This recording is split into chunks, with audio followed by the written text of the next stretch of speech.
Welcome back to my channel, Pattern of Good Works. My name is Donna, and today I have the distinct pleasure of sharing with you from the book, The Specialty Practice of Rehab Nursing, the core curriculum, the 8th edition. We're on chapter number 3, and chapter number 3 begins on page 29. And in this chapter, we're looking at the interprofessional teamwork and collaboration. And what does that mean? I liked how the introduction puts it. It says, to be successful, rehabilitation requires teamwork. Teamwork makes the dream work. We're all working together to assist the patient. But there are different types of models. So on page 31, it begins or actually on page 30, it begins by sharing the various types of models. So one model is called the transdisciplinary team model, and that's one team member is the primary provider of care, and team members are cross-trained, which is also known as restorative care programs. So with trans, it's one team member is the primary provider, and there can be some cross-training involved. In the multidisciplinary team model, always remember that means communication is happening in silos. But remember, it's members working independently toward discipline-specific goals. So they're not talking talking together or communicating together. They're talking in silos. Then there's another model which is called the medical primary care team model.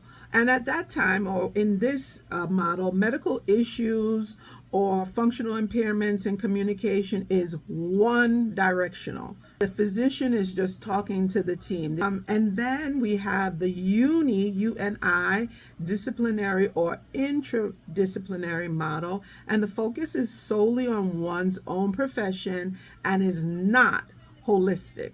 Setting of goals and practices happen in silo. Okay, so when there's a silo, there's no communication going on between different disciplines. And then we see the collaborative practice team model, where there is no hierarchy, communication and decision making are done jointly together with a group of clients. So the last model that I left for last, which is somewhat first in the book, is the interdisciplinary or intra-professional team model. And that is holistic care, okay? Client-focused approach to care.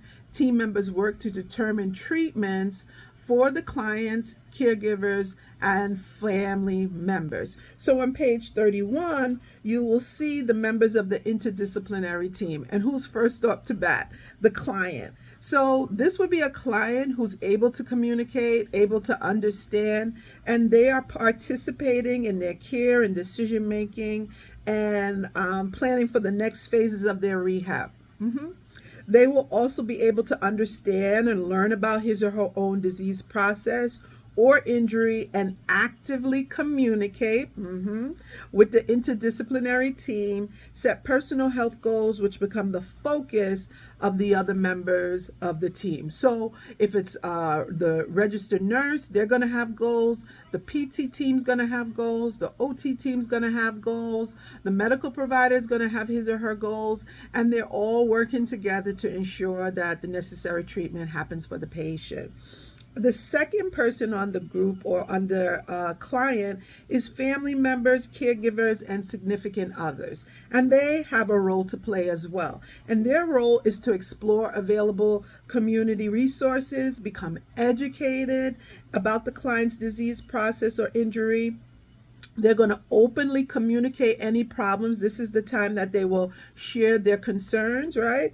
And also to the interdisciplinary team, and adequately describe and explain the home environment where the client will reside after discharge. So if they need to have PT, OT come in to take measurements of the doorway, do they need a ramp to get up because there are stairs? All of this that the family or caregiver or significant other would need to share with the team to make discharge successful, right? Because they're looking and exploring community resources as well. We also see a physician assistant, which is a PA, and they have the ability to complete physical assessments They help to order lab work, as well as work in partnership with other members of the interdisciplinary team.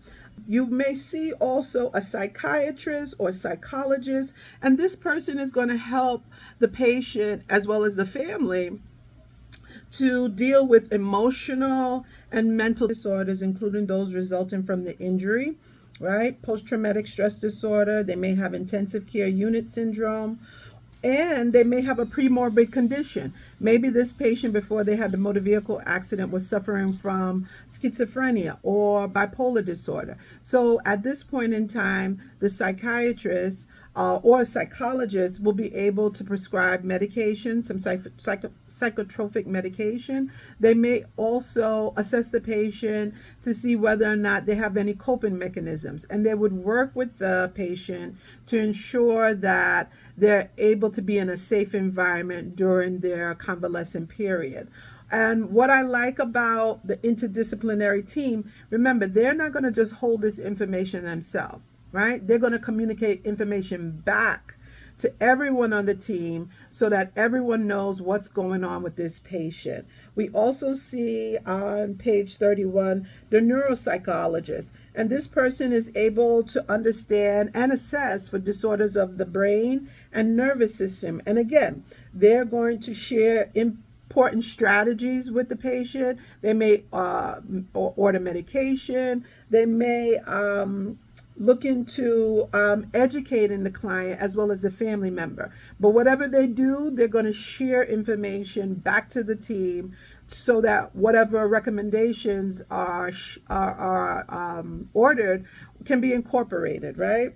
We then see the nurse practitioner, and we all know what the nurse practitioner is able to do: make complete assessments, order lab work, all the data that they've collected. They're going to look at it, evaluate it, and then make the necessary recommendation. And then we also see the clinical nurse specialist, who's able to do consultation services to staff members and direct care indirectly or directly. They also have the ability to educate the nursing staff so everyone's doing the same thing so that we get the accurate results, right? There's no variation. They help to standardize the practice.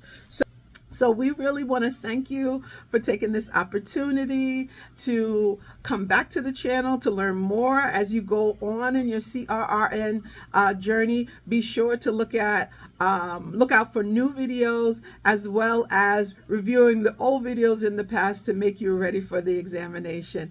Have a blessed day. Take care and be well. Bye-bye.